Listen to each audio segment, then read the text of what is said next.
Alrighty then. Ladies and gentlemen, welcome to Rick the Rasslin Dad and his boys Late Night TV. We are going to be talking some wrestling here for you folks tonight. We got a lot of fun stuff to talk about. First, we're going to talk about the birth of Rick the Rasslin Dad, how he came to be. Some people know him as my evil twin brother, and he is definitely evil.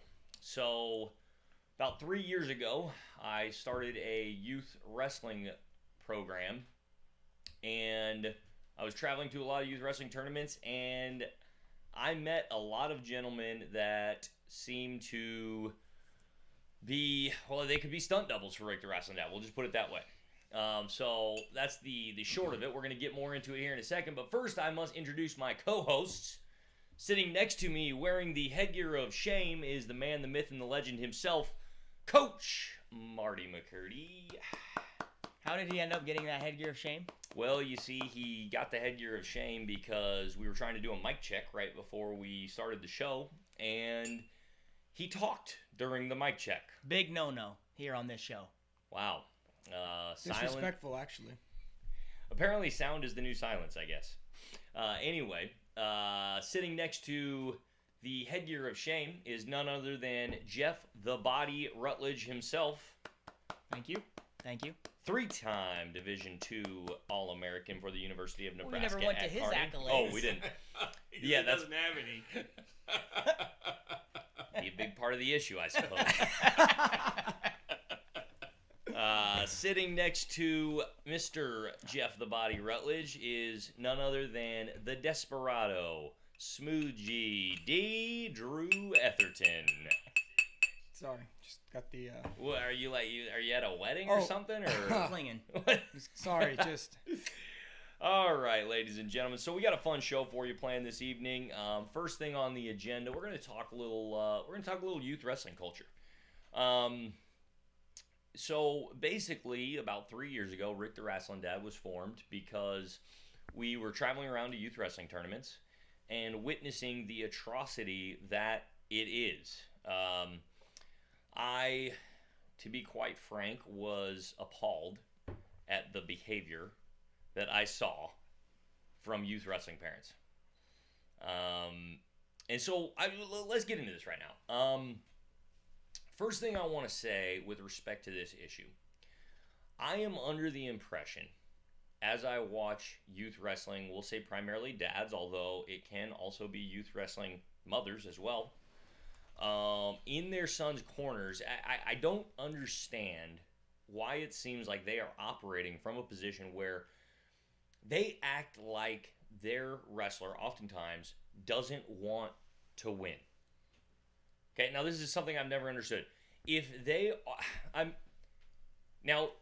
not saying that a wrestler always gives their best effort all the time.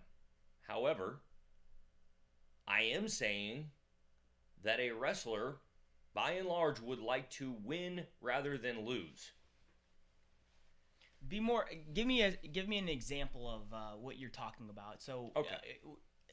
One video that I think everybody here has seen is the video in which the parents end up fighting each other, right? Oh. And that the knockdown drag out. Quality entertainment. That was more of the case where parents are almost so into it because I feel like the sport of wrestling is so personal, and I think the aspect of how personal it is to be on the wrestling mat and how that's what makes our sport so great is that it is very character building through that process because you win and you have to lose and you have to deal with it. And I think a lot of the times the parents are feeling that how that basically feeling like they're themselves are on the mat themselves, and that's an example I think that of just why wrestling might be different than say basketball or baseball, although those things do happen. But let's be honest, if your kid loses at wrestling, you're a terrible parent.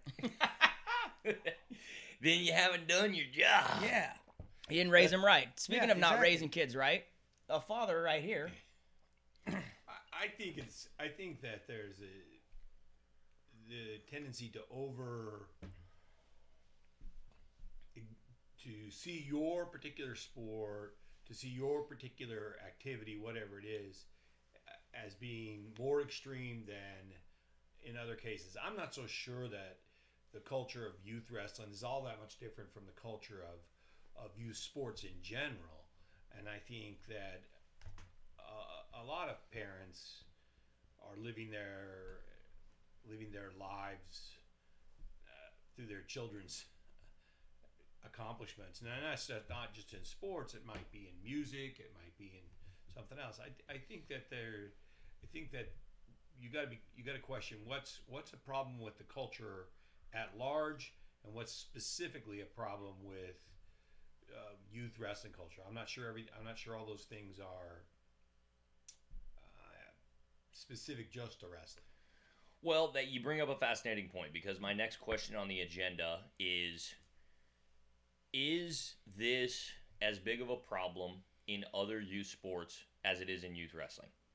Now, okay, here's to give a little anecdotal evidence of what we witness on a regular basis at youth wrestling tournaments. I'm at a youth wrestling tournament in Kansas City a couple years back, probably about 3 years ago. And kid loses, tight match. His dad takes him out into the hallway. He at least had the decency to do that. And I am out in the hallway after the match. This is just fresh off the loss.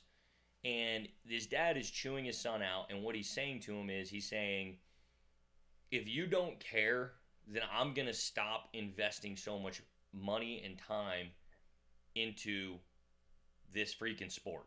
Basically, I'm actually paraphrasing and using a little bit less colorful language than he was, but Do share. He was essentially threatening his son in saying, like, he gave the classic. This is one thing I will say word for word. He gave the classic, "We're not driving 40 minutes both ways if this is what we're gonna get."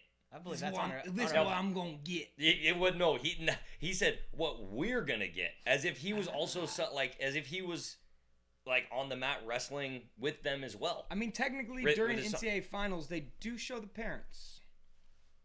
we gonna get. We gonna I get like it. how you're playing the opposite. I'm just trying to. Devil's advocate over I here. do think there's an element in which we try to that there's some creativity. I remember reading a book by John Piper years ago, and he talked about how that when God created, He created through His Son. So there is an element of that you create through your children. That's not a bad element.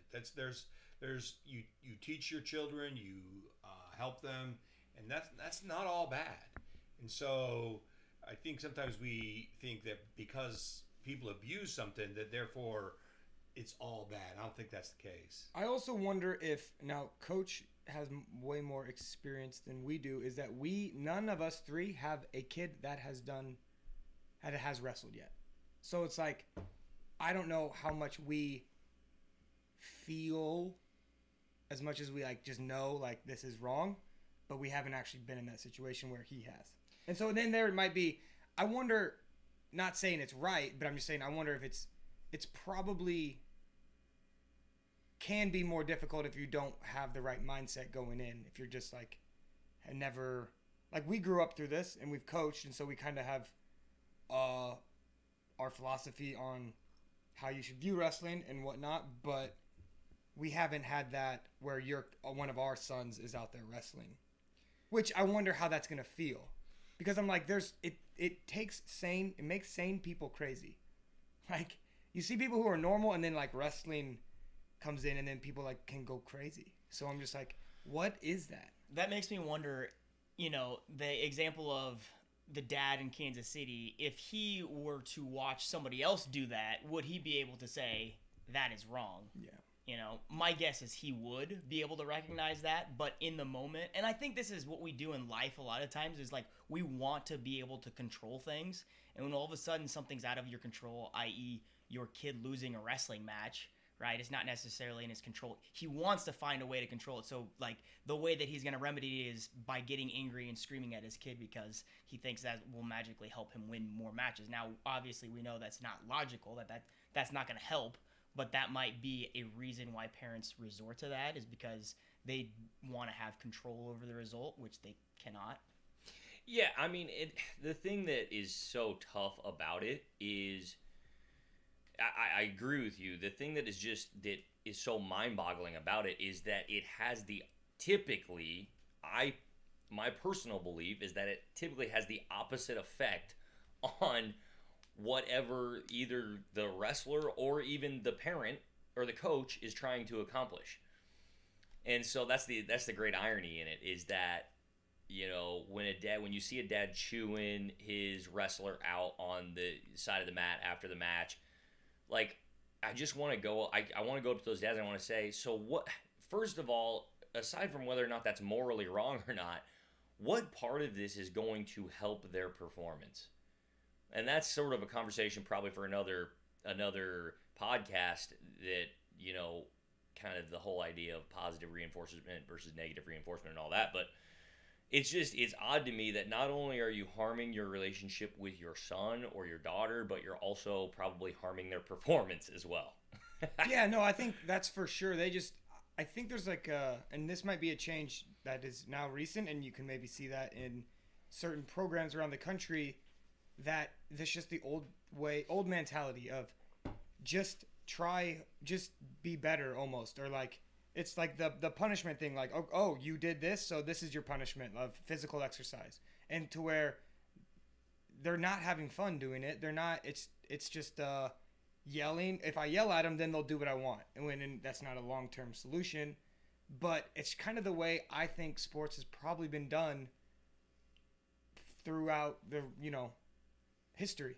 It's just, that's what it is. It's the tough coach making them do all this physical stuff if they don't get the results they want. I remember playing baseball, and we had to we lost a game. We had to do sprints. We had to run for 2 hours. I'm like, how's this helping us become better baseball players? Let's be honest. You were probably mouthing off to the coach. It's not Yeah. what you were probably lipping off. We know you. Had a couple. Could I ask I had a couple of errors that game. Very serious question. Serious? Oh Well, I would like to know if I could take this headgear off. no. Hey, No. okay. Truth be told, actually, No. he needs to pass Yes. that. Here's Okay. the deal. All right. He That's needs a good transition. He needs to pass the headgear.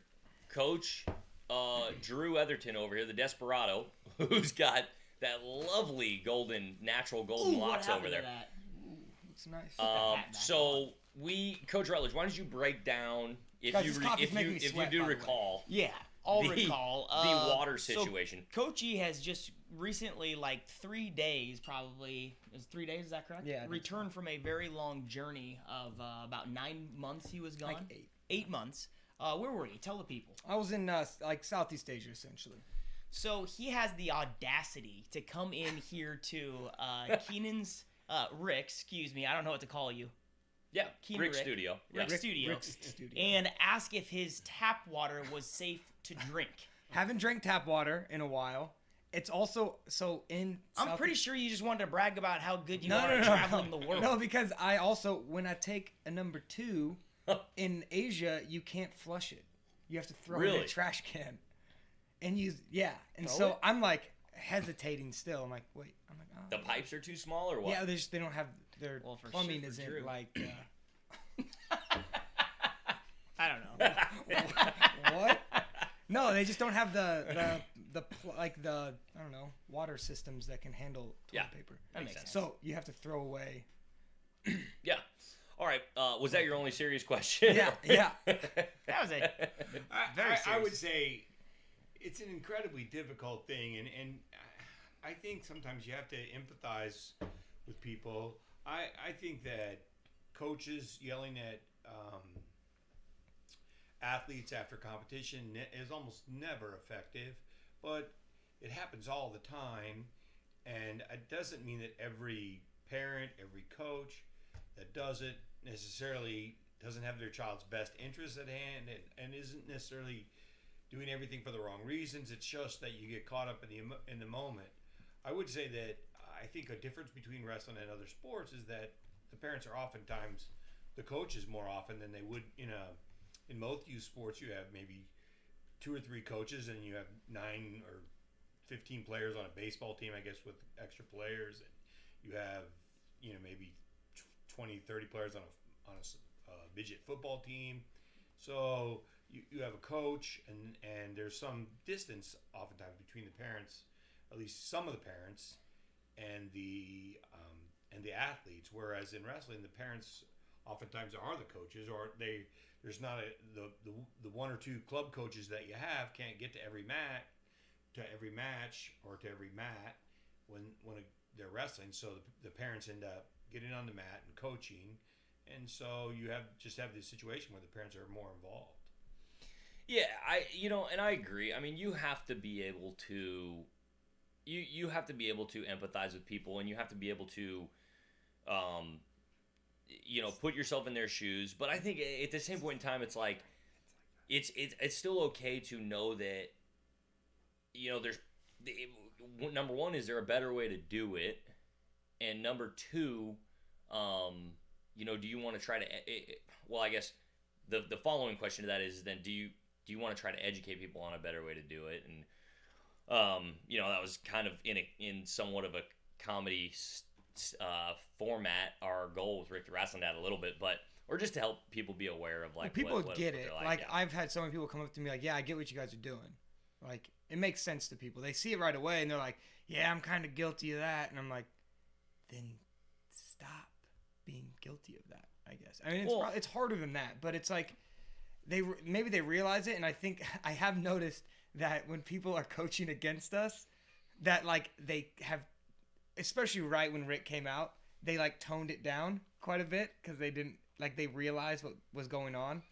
I'm like, well, I just saw them coaching their kid at another mat and they're freaking out, and then now that when we're sitting in the seats across from them, they're like, they realize, at least they have the self-realization of that's what I'm doing. I do it less. I will say that I'm just as guilty as other coaches. There was times during the video in which there was, the visually upset, the stalling, but I can distinctly remember at state duels that year screaming at a kid or just screaming something. I was frustrated with the position and I slapped my hands. I turned around and I said, that was visually upset. So it's like, I don't think that anyone really could possibly say I am just completely calm and I never, do anything that everybody is guilty to some degree. Oh, for sure. And that I think just recognizing the fact that it has an adverse effect on performance is what's going to help people to to really truly try to change. Is that, programs like Penn State, Ohio State, there's these programs that are proving that they are winning without screaming and yelling and berating kids. And so I think the more people understand that and see that, and I think it's just prevalent in the sport now, is that the ones that are most successful have this long-term success because they have more intrinsic motivation. I think that's the first step, is just educating them.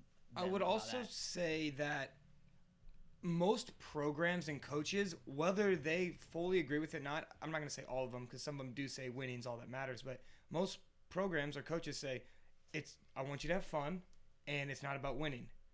And then screaming and berating them obviously sends a totally different sign. And now I think that's trying to find the balance as a coach where you actually believe that, or just trying to like, okay, if I actually believe this, then your actions are going to dictate that. Whereas most people would say, oh, I want my kid to have fun wrestling, or I want my kid, I want them to, it doesn't matter if they win as long as they're trying and they're having a good time. But then it sends this whole other message, which is where I think the biggest disconnect is that people don't actually believe that. They really most people do want to win. I think everybody does want to win, but it's like, what's more important? Like, you can want to win, but then still, I think that's where the balance comes in, where it's harder, is you want to win, but it's how can you do that and like win, but also have fun with it and make sure they're having a good time and whilst keeping them motivated, I guess. It's absolutely super difficult to keep the proper perspective, and I think it's even more difficult sometimes when you're coaching or you're somebody that you care about is wrestling, to maintain that perspective that this can be a positive thing, whether they win or they lose, and it really does take a great deal of stepping back and examining yourself, checking your own heart, because I just know that how I personally struggled with it. With, I can remember when Rick was a young wrestler, and I can remember a couple of distinct times. One time I remember in Kearney. Actually, I think both times I remember might have been in Kearney. He came off to me and he said, "I just can't be good." And he was crying. He wasn't. I've never cried. Yes. Oh, You man. weren't very good as a kid. I have never cried. So he was extremely upset, and he was upset at me. And I didn't think that I had been putting pressure on him. So, but yet he was still upset. So, I just think that the whole idea that, I mean, we have to acknowledge that if the loser can't enjoy the activity too, if sports are only positive experiences for the people that win, then we couldn't justify it from a utilitarian viewpoint. We couldn't justify it as in our society, that, or certainly that our tax money should go toward it. If it can't be something that's positive for everybody, even those people who don't, who ultimately lose or are losing most of the time, it should still somehow be able to be a positive experience for them. Well, we better watch out. We're getting a little political here. Hello. That's why All right. I strategically placed you, Coach Rutledge, in between these two. I'll modify So it. you'll I'll you'll modify matter. it. I'm Well, pretty sure Drew should doesn't we- know the word utilitarian, but that's okay. Hey, I- we all want to live in communist North Korea. Maybe that work. So, okay, here's a good kind of, I think, shift in the conversation that is still along these same lines that we've had conversations about before. In kind of based on what all you guys have said and what you just said, Dad, is that, the reality is yeah, it is hard. And so one thing that I've always found fascinating, and I'm guilty of this myself, but how coaches, and if you're a dad that coaches your son or your daughter, how coaches don't oftentimes put a lot of effort into, maybe the way that they coach or the style that in which they, or how they present themselves when they coach. Like, we kind of think that when we're a wrestler on the mat and we're competing, that sort of like every little detail matters. But it's hard because coaching is a little bit more fluid, and it kind of holistically involves like your life when you're at a wrestling tournament or even when you're not. But we don't sometimes work on honing our skills as a coach and or a parent in the way that we coach, our body language, the things that we say, whether or not we believe that negative reinforcement is a good thing or not, whether or not, we just kind of operate from a default position with whatever feels most natural to us. So where I think you see this in obviously our modern day era here is with, you're looking at a dynasty that we all talk about, the Penn State Nittany Lions. Coach Cael Sanderson, I think, and it's probably easier for him because to some degree it is his default position, but I think he is very calculated in the way that he coaches in the details. And that makes a big difference. Now, I remember a duel, and I got to tread very carefully here because we're going to have our good friend Tervel Delagnev on the podcast here. Was scheduled to be on this first episode, but we ended up making it late night with Rick and the boys, so he's already in bed out there in his Eastern time zone. But Coach Tervel Delagnev out at Ohio State University, I remember a duel, I believe it was, 2 years ago, Penn State, Ohio State duel, super close contest. I believe came down to Kyle Snyder needed to major Nick Neville's to get... That was when... I think he needed a pen. He needed a...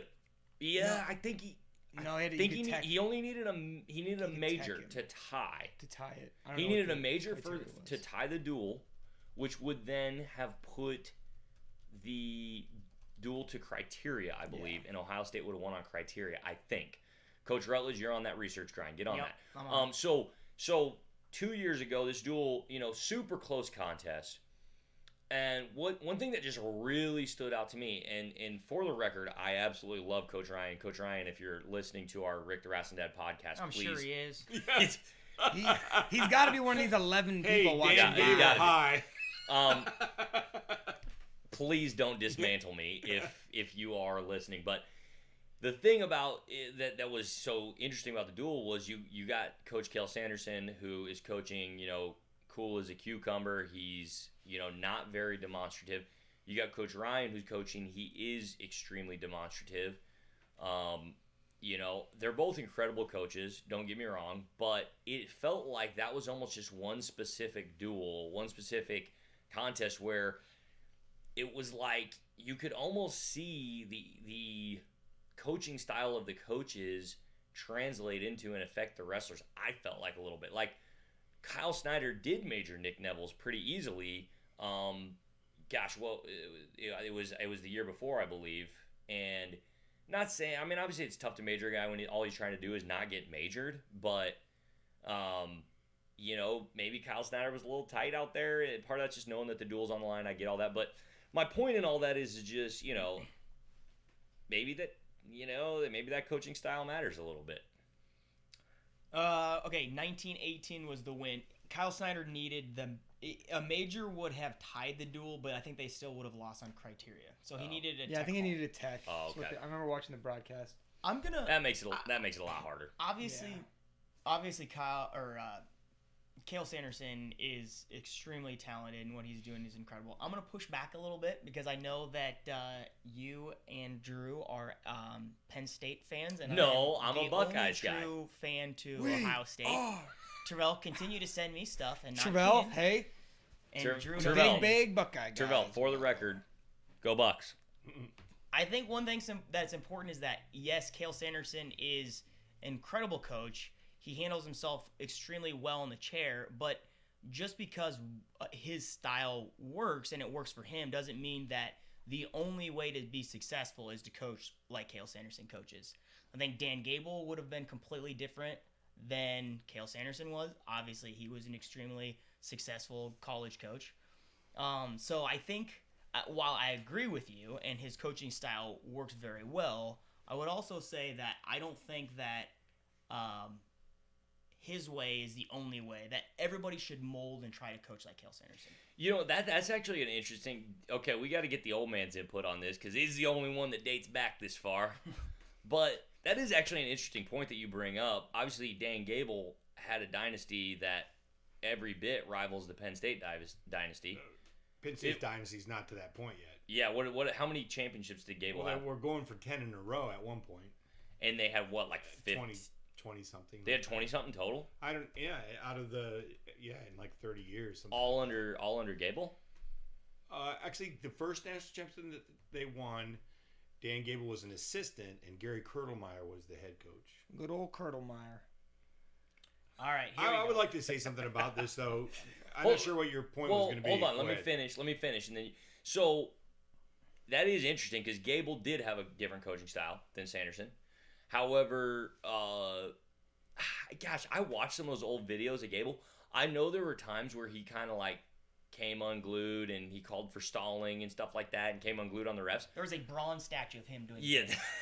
So he was a little bit more animated. Although Cael does get animated as well at points. They did immortalize a statue of him calling for stalling. So yeah. I don't know, that's interesting as to what your goals are there. But I will say he did also, I don't know, my impression of watching some of those old videos of him, he was also like had this composure about him too.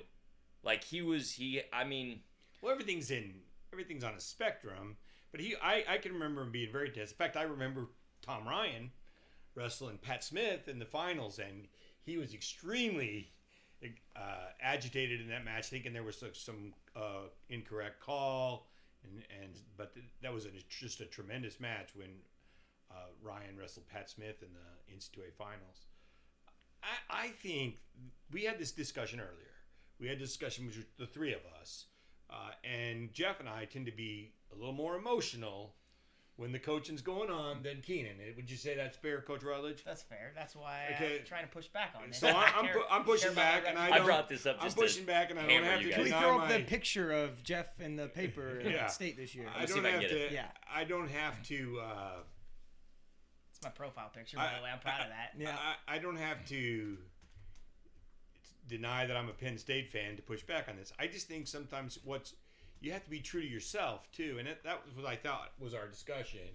was, are you being true to yourself and who you are? I do think that you have to exercise some level of restraint, but if you tend to be a more emotional person, and that tends to be your default setting as a coach, I don't know that you want to totally become a stoic and show no emotion while you're coaching. Two football coaches that were perceived of as being stoic were Tom Landry, and I'm sure you guys don't know who that is. Oh, I'm a Dallas big Cowboys. Tom Landry guy. Dallas Cowboys, fedora, love the guy. And Tom Osborne were both perceived of as being somewhat stoic in their coaching styles. So, I think that like a Bobby Bowden was much more animated. I don't know that being animated in your coaching style necessarily means that you can't still convey the message to your athletes that you love them, that you're not trying to put more pressure on them, you're just battling with them. I think you can demonstrate that without and still be emotional. I think as long as you're congruent with what you're preaching, then it's fine. It's like the reason I think a lot of people get very animated or emotional or just, they act different is because they really want that win for this person. I remember watching Keenan his senior year at Nationals in his match to medal. Me and Jeff were like freaking out. It's because we wanted Keenan to win so bad. And I remember watching my brother in one of his matches that he lost, and I was like yelling. I was so upset, and it's because I knew he could have been wrestling better. And his wife turns and yells at me. She's like, "Just shut up!" And I'm like, "No, he needs to wrestle better." I was like, this is the only time we've ever yelled at each other. You were that parent screaming at him in the hallway. I was. Well, I wouldn't scream in the hallway because it's just I wanted him to win. Well, he would beat me up too, but. Okay, so we found the still shot. So this is Jeff. I don't know about you guys, but I think I look pretty demonstrative myself right here. What are you? I actually have a shot of myself think- jumping, and I've got to find it. I got to stashed away. I mean, but that's I'm exciting. worried. it's still I'm jump. honestly, I'm worried about Jeff's spinal cord to this day. That's just He's scorpioning himself right now. triple extension, which we call that. I Jiminy think Christmas. snatched Good stuff. 540 there. Like, how does that? Is it like a? You're like are you like going Super Saiyan or something? Triple extension. That's quadruple extension, dude. your heels are touching the back. So that was a senior Chris Karmazine getting an upset over a kid that was a much higher seed, and a kid that just works his tail off, didn't have a ton of wrestling experience coming into high school, and that was just one of those. That put him in the felt really good. semifinals, so he medaled. Yeah, after so that. it guaranteed him a medal. And Well- but it's because you love him and you want, you both want what's best for him. It's exciting, so it's like that's obviously we want these kids to win. Like that's why we work hard instead of just go there and play games. It's still a difficult situation because it is true.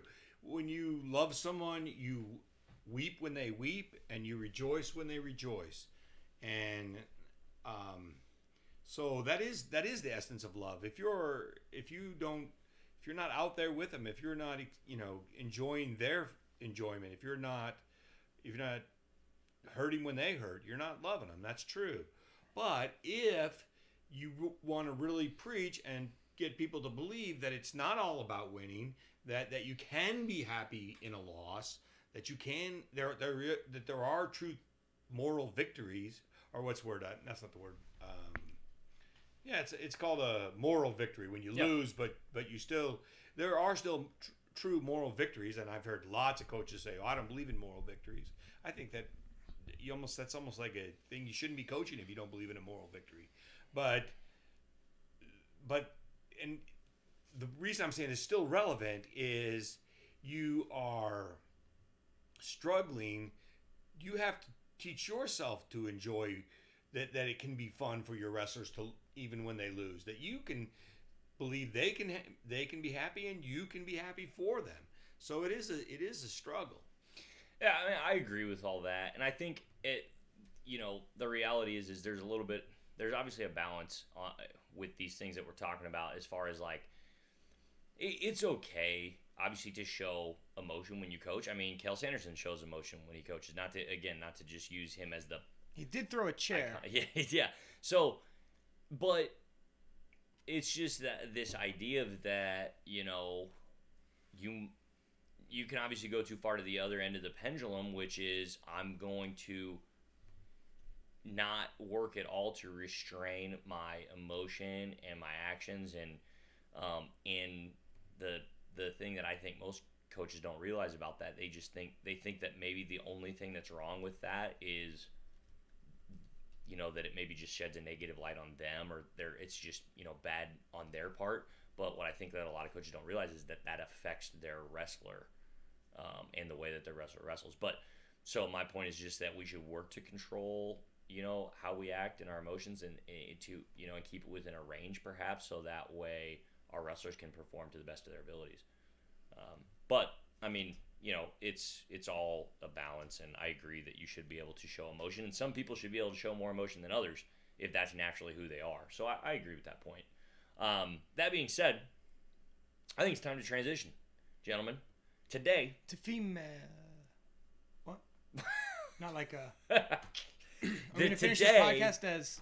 Today I don't know was none other than the World Team Trials. WTTs. And World Team Trials is the tournament which qualifies one wrestler for Final X, and which will eventually decide the spot on the United States World Team. We had some incredible wrestling today. Let's go through each weight, and do you guys want to just go finals? Or do you guys want to go through? Okay, we'll go through. Start talking. Well, We'll can we quickly mention Austin Trotman? Oh, by the way, we will mention Austin Trotman real quick before we get to Austin Trotman. Beach National. I'll let you get there. I did just get a text message from my mother, and she said that Dad did actually have a vertical jump back in the day. Oh. That would rival the Scorpion of Jeff Rutledge. So that's something to be proud of, I guess. That's kind of cheating if you pull your legs up when you do your had vert. a photo in the paper twice jumping, but Also, that tells us that my mother is one of our viewers. So our one viewer. Our one viewer. So anyway, let's move on. Coach Austin Trotman was one of our youth wrestling coaches actually just last year. And my roommate. Yep.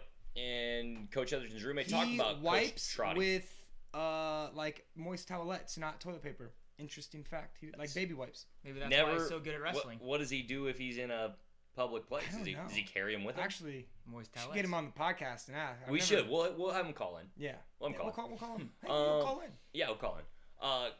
Talk about Coach Trotty and. Like, what do you want me? He was my roommate, which is cool. There's a current event in the wrestling community. What is Beach National Champ at You got to 90 pull it up. kilograms. You have I have his interview. No, I don't. I can't connect to it, can I? Well, no, I can pull it up, but I'm just saying, did you pull up the like?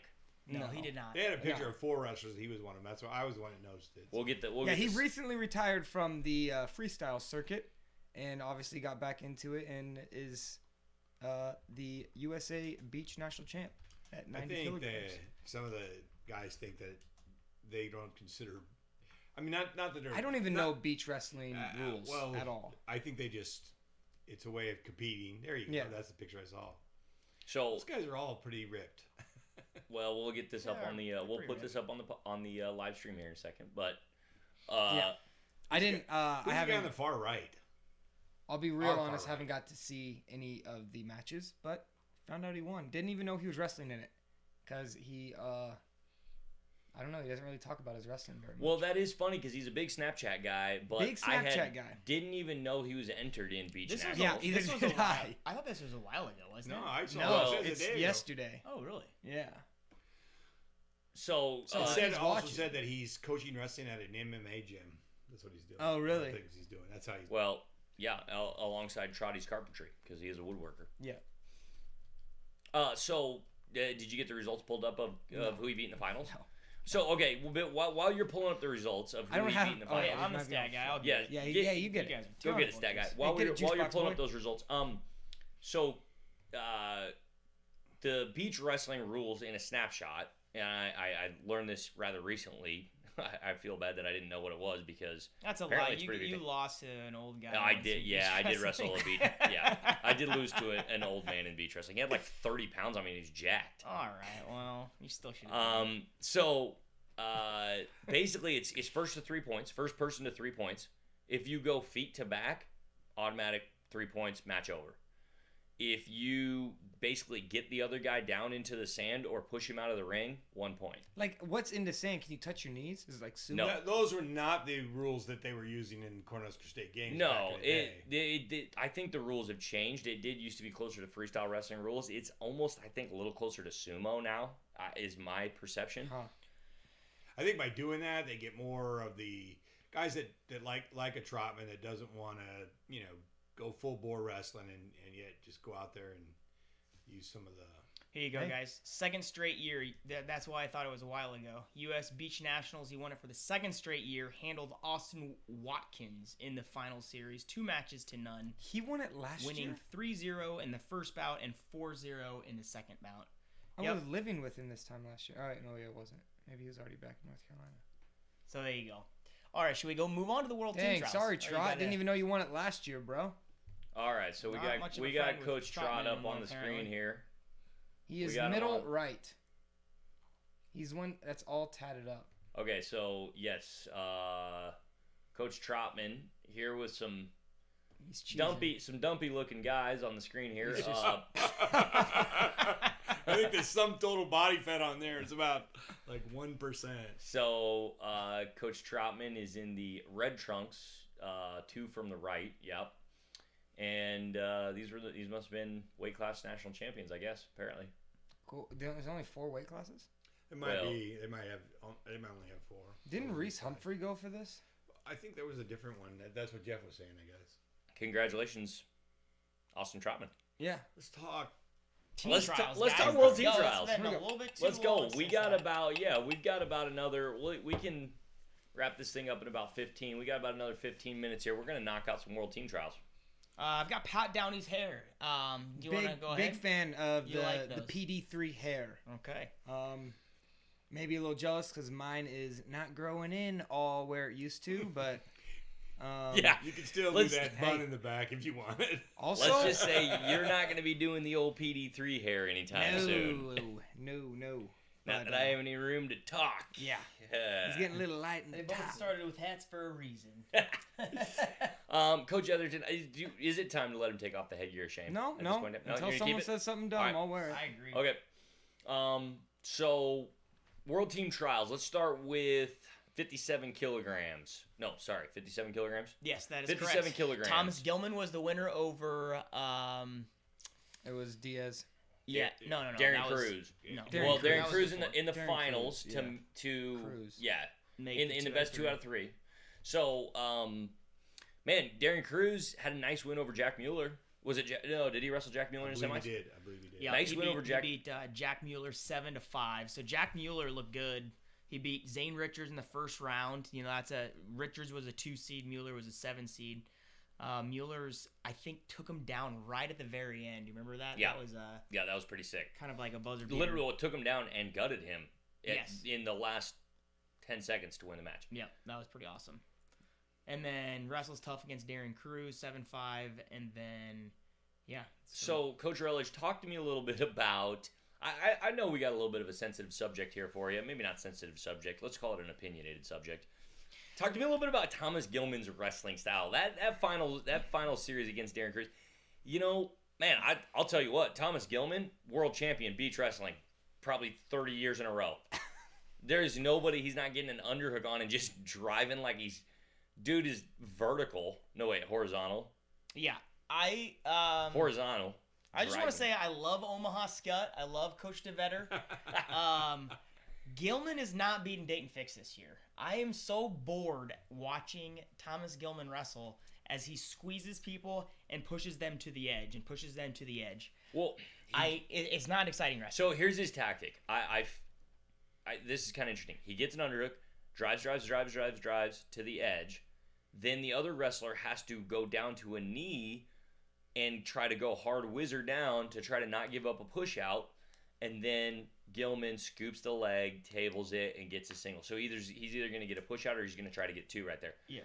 It's a good tactic if you're really, really strong and you can bull rush guys, but this is again this is a different debate for another day, another podcast, but another reason why I don't think the push out would be a good thing in folk style wrestling is just changing the wrestling to a sumo competition. Well, I was under the impression that they had changed the push-out rule, and now that you couldn't, if you were just perceived of as not actually wrestling, not trying for a takedown, you couldn't just push them out. That's you can't straight arm push them out. The rule is straight arm well, pushing them look at Stoll and Mason Paris. And that was literally all Stoll would do is just push him. It was the most boring. So as long as you're in a wrestling move, as long as you're in some sense of a wrestling move, it's okay. Yeah. I mean, it's pretty subjective as a thing, obviously, but yeah, you're not supposed to have your arm straight and mummy walk him out of bounds. I mean, even with just the step out to stalling, you see it negatively affect at least heavyweight wrestling. That's all Stoll would do. Yeah. It was so boring. Oh yeah. And I felt bad for Mason Paris because I think he's better, and he's just way Mason smaller. Paris made the world team, the junior world. Yeah, team. I did see that. Yeah, that's nice performance from him. He had a tough guy in the finals too. He had that Wisconsin kid in the finals, so that's a nice win. Okay, so we're gonna move on here. We got another topic for another day, which is whether or not you should have a push out in scholastic wrestling and folk style. I think you should. Coach Rutledge thinks you shouldn't. That's another topic for another podcast. Fair enough. All right, moving on. Coach Rutledge, give us. Let's just go straight to the heat. Aymar over Nolf. Aymar looked fantastic. He really was dominant over Nolf the whole, they went 3 matches. For 3 matches, it seemed like he was very dominant, with the exception of giving up a 4-point move at the end of the second match, which essentially gave Nolf the match. So I was really impressed with how Aymar looked. Just kind of overpowered Nolf. Yeah, the thing is it's going to be tough to move up 2 weeks. I mean, he made 70 kilograms 2 weeks ago. Yeah.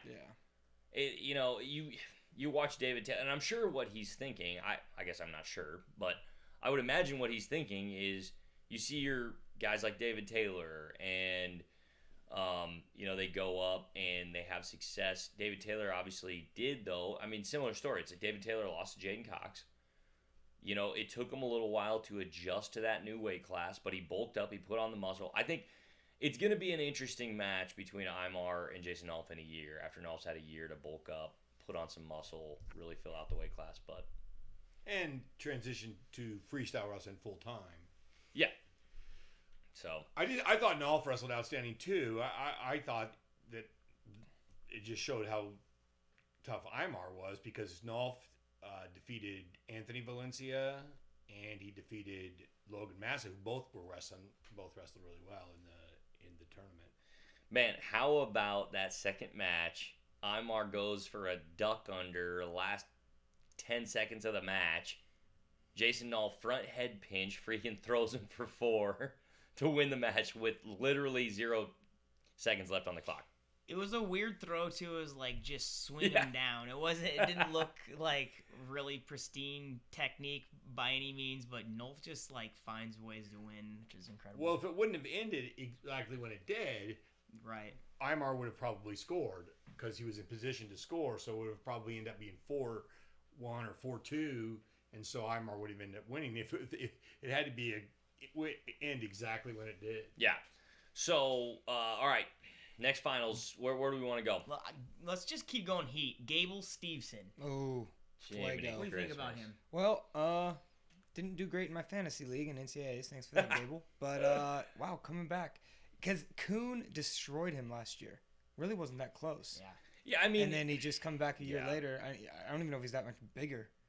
No, he's not much bigger, I don't think. And he just has gotten that much better. Well, he's had a whole year of college wrestling now. So I think that makes a huge difference.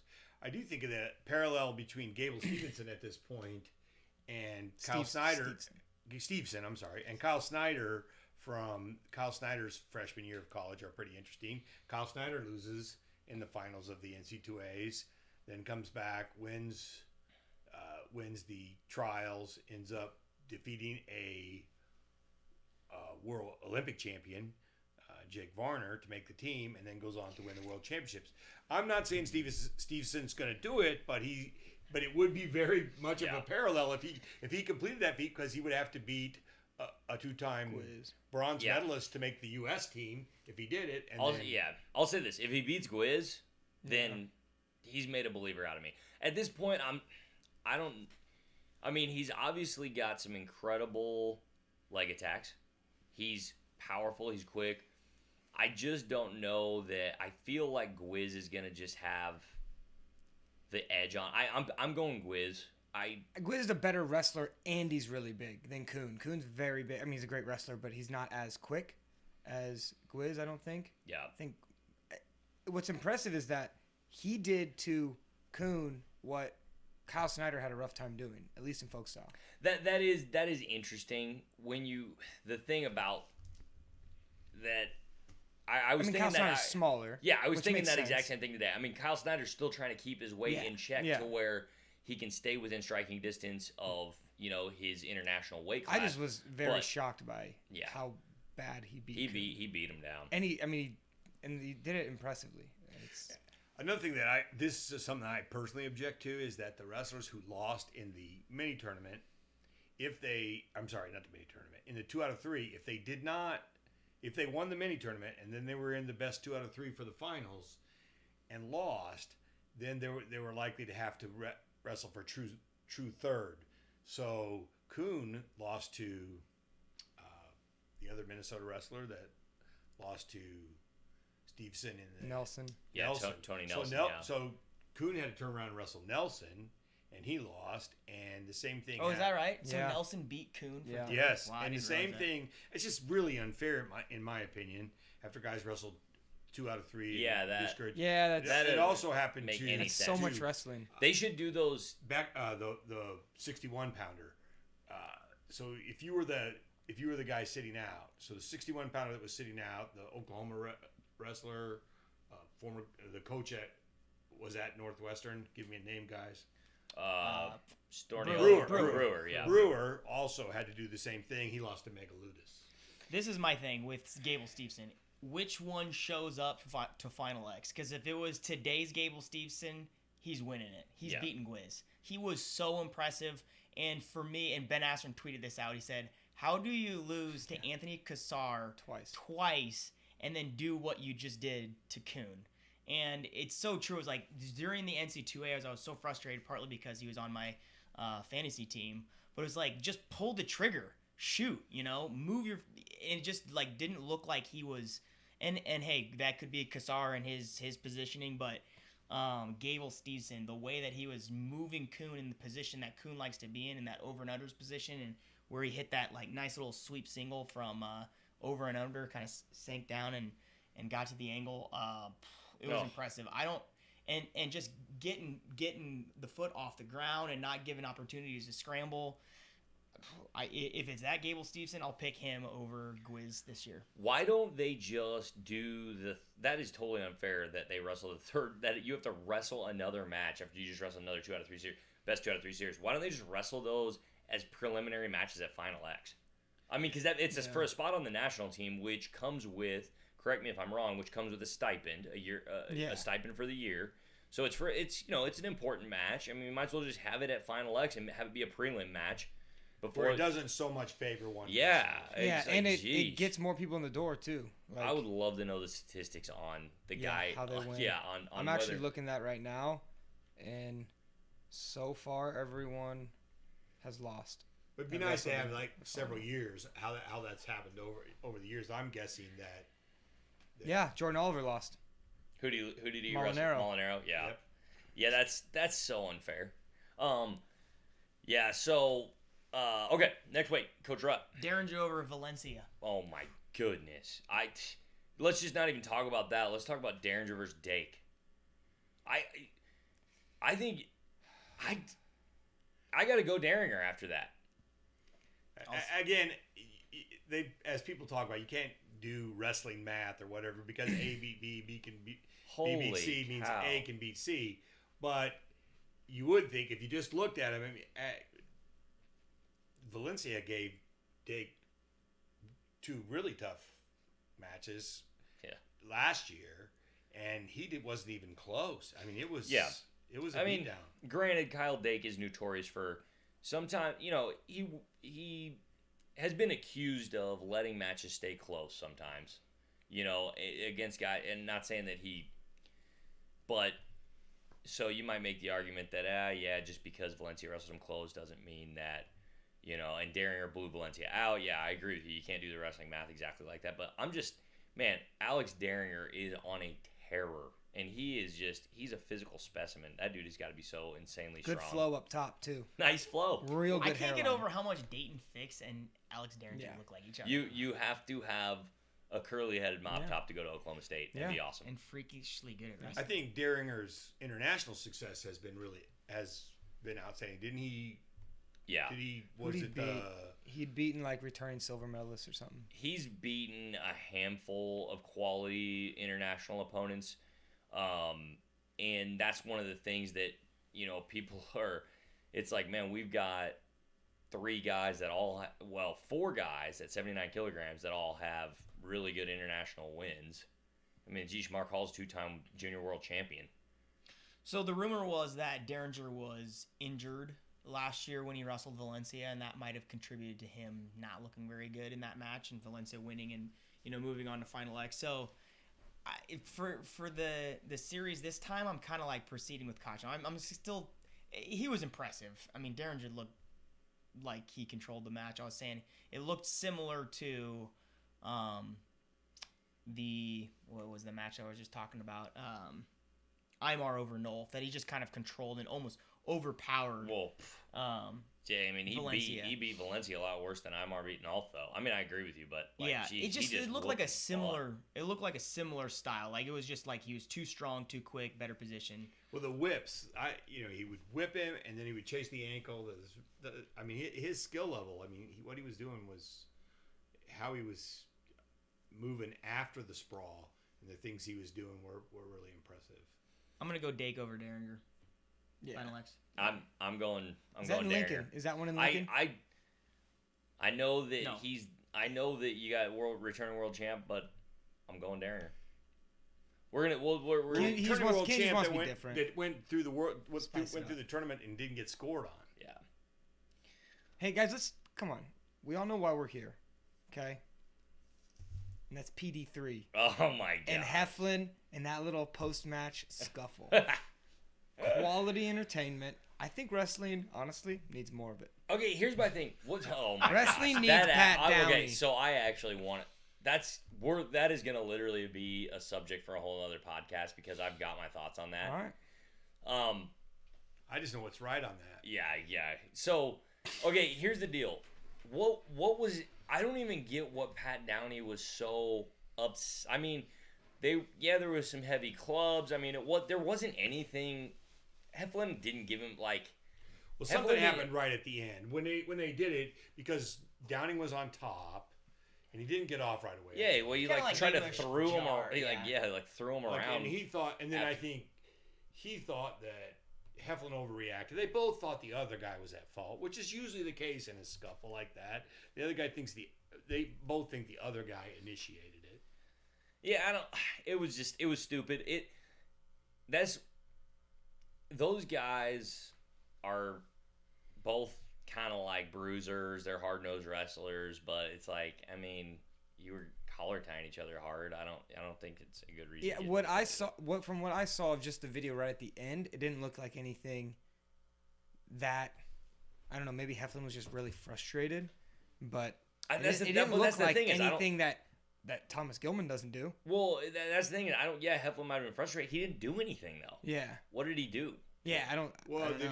did he? It might have been something during. Yeah, that's the thing. You a can't. little earlier From in the looking match. on, you can't necessarily see. He might have shoved back. And maybe into he him. was just Guys, frustrated that he's just lost. Let's just please pray right now that David Taylor is not hurt Yes. to the point to where. Yeah. I mean, hey, Pat Downey, PD3, props to you, dude, for having an awesome World Team Trials. You've obviously had a dramatic improvement from your performance last year at the U.S. Open World Team Trials, but it's like, guys, we need David Taylor.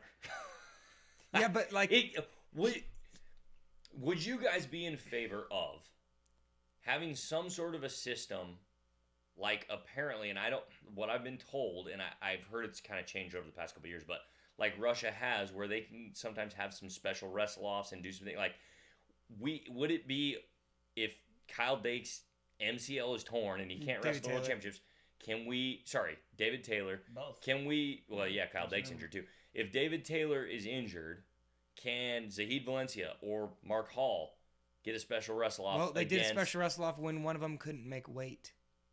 When James Green had to go wrestle off in Fargo. That's right. That's right. Yeah, Marable. it's like this. You just couldn't make weight. Yeah, Nick Marable. And so, yeah, I mean, they could do it. And they could do it at Fargo.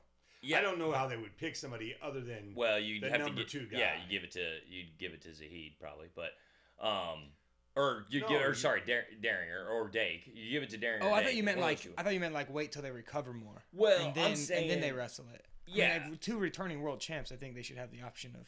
Well, I think that is possible. They are doing that. They are doing that. They are considering having Taylor's match at a later date. At least that's what I heard. Yes, and Dake's as well. But supposedly Fargo now, would be a great opportunity for that. Yes, and they probably will do it at Fargo. That's kind of what they've traditionally done. But my point that I'm saying is should a guy be allowed to, if we think it's going to be our best representative, like I think Zahid Valencia or Alex Daringer or Kyle Dake, well, it'll be between Daringer and Dake. I think one of those 2 guys, if they lose, they'd be a better representative at what weight class is 86 PD3? kilos. 86 kilos. I think one of those 2 guys would be a better representative at 86 kilos than PD3. Yeah, I can't imagine PD3 beating the Daringer that wrestled yet today.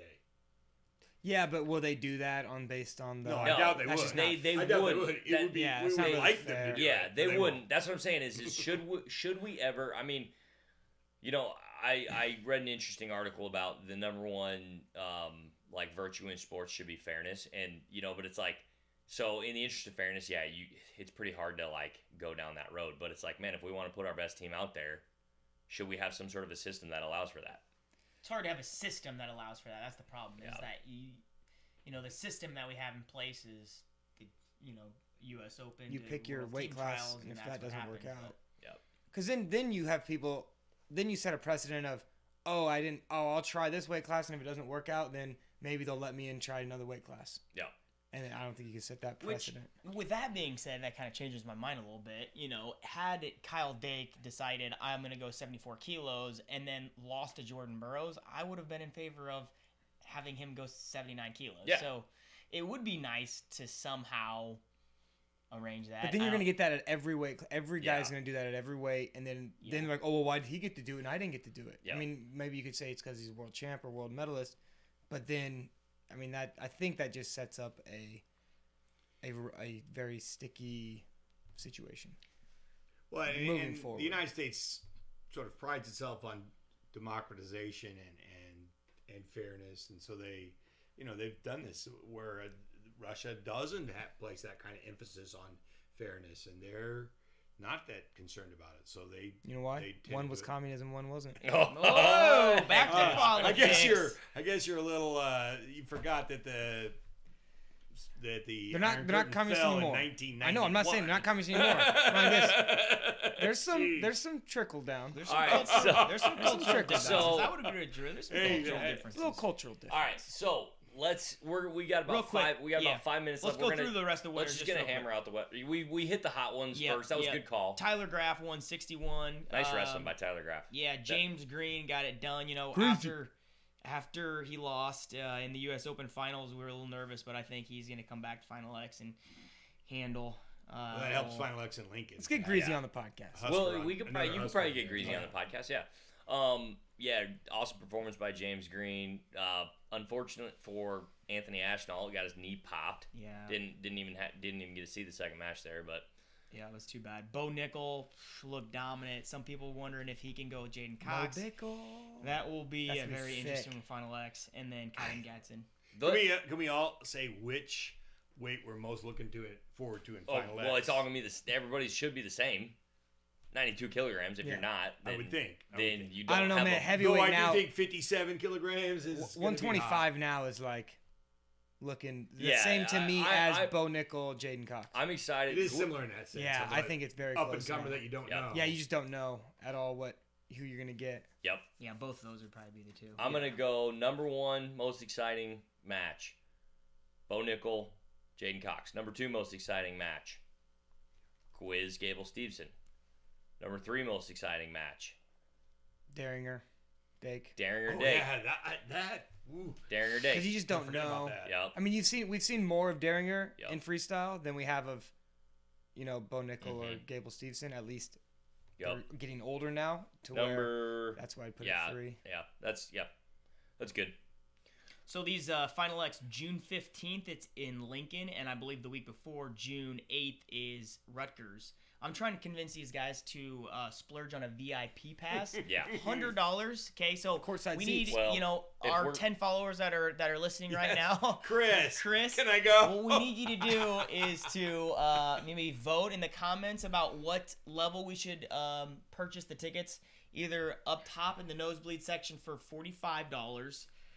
We could There- splurge for $65 tickets where we're a little bit lower, or we could literally be mat side, like There like are- mopping up Jordan Burroughs' First of sweat, on the mat for $100. There's no such thing as a nosebleed in Bob Devaney Sports Center. There is. There's not a bad seat in the house. Secondly, just got a text. Mom said you have permission to go, Dad, so that's good.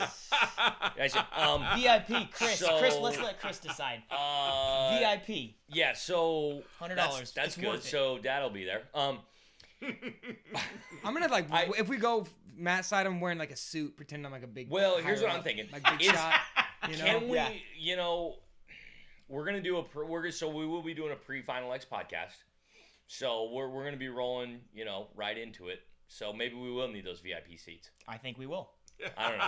There we go. You might have just Committed. convinced me. All right. Javel DeLogna should get us seats. Yeah. Maybe we just go live there. Yeah. Little mics, get some batteries going. Is that legal? You can do it. You can do it on your phone or something. We'll figure it out. Not a bad Hey, idea. I wanna Well, just take a Chris second says before we VIP, end this Drew here. wears a Yep. suit, no And- yellow hair. It's not yellow. Yes, it is. That's Yeah, it's looking a little yellow right now. Hey, Keenan I just want to say, great job to Keenan on the setup of this podcast. I was expecting. Thank He's like saying this podcast thing's gonna happen, and I was expecting Walmart style podcasting. Real cheap mics and just real bad setup. What do you have against Walmart? Well, considering Mr. to fix Capitalist. your male pattern baldness, you went to Walmart and got the generic kind of hair loss treatment. Walmart has great hair loss treatment. No. And No. I think So I expected this to be the same, and I'm very impressed. He's got some lights going up here. He's got I don't know what looks like a DJ thing. I don't know, Yeah. some sort of audio. little DJ thing. Yeah. It's So good, no, good. we're Well doing done, it guys. impressed. We're Well doing done. it right. This is gonna be a main staple. So tell your friends about it. Rick the Rasslin Dad and his boys, and we're gonna talk about a lot of philosophical questions, psychological questions revolving around the sport of wrestling, and we're gonna talk about wrestling current events. We're gonna have fun. We also need to get Old Dogger a Instagram so that we can link that down below and he can get some followers. We'll link his. Yeah, gram. we'll link we'll link his stuff. So Link my gram. Yeah. yeah, we'll link the gram. Don't link my gram. We're gonna link the gram. Is it graham cracker? We're gonna link his gram. We're gonna link the gram. All right. With that, any final words, gentlemen? Final fun. X. All right, final X. We're gonna get Jack for it.